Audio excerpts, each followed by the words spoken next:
తిరుపతి ఇందిరా ప్రియదర్శిని కూరగాయల మార్కెట్లో మందుబాబుల హల్చల్. రాత్రైతే చాలు కూరగాయల మార్కెట్ కాస్త మందుబాబుల అడ్డాగా మారిపోతోంది.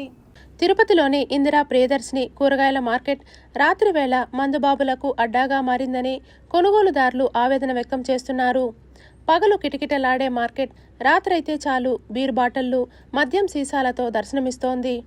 పర్యవేక్షణ లేకపోవడంతో ఆకతాయిల ఆగడాలు మితిమీరుతున్నాయని ప్రజలు వాపోతున్నారు. తిరుపతి ప్రజలకు సుపరిచితమైన ఇందిరా ప్రియదర్శిని కూరగాయల మార్కెట్ నిత్యం వందలాది మంది కొనుగోలుదారులతో కిటకిటలాడుతూ ఉంటుంది. వేకువజాము నుండి రాత్రి వరకు రద్దీగా ఉండే ఈ మార్కెట్ చీకటి పడి షాపులు మూసివేసిన తర్వాత పరిస్థితి పూర్తిగా మారిపోతోంది. సరైన పర్యవేక్షణ లేకపోవడంతో మార్కెట్ ప్రాంగణం మందుబాబులకు, ఆకతాయిలకు నిలయంగా మారిందని స్థానికులు ఆరోపిస్తున్నారు.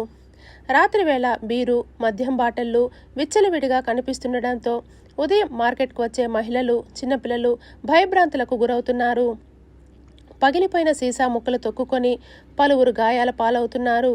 దుకాణదారుల నుండి అద్దెలు, పార్కింగ్ రుజుం వసూలు చేయటంలో చూపే శ్రద్ధ గుత్తేదారుడు మార్కెట్ మెయింటెనెన్స్పై చూపడం లేదని ప్రజలు ఆరోపిస్తున్నారు. ప్రశ్నించేవారు లేకపోవడంతో మందుబాబుల వెక్కిలి చేష్టలు మితిమీరిపోయాయని వాపోతున్నారు.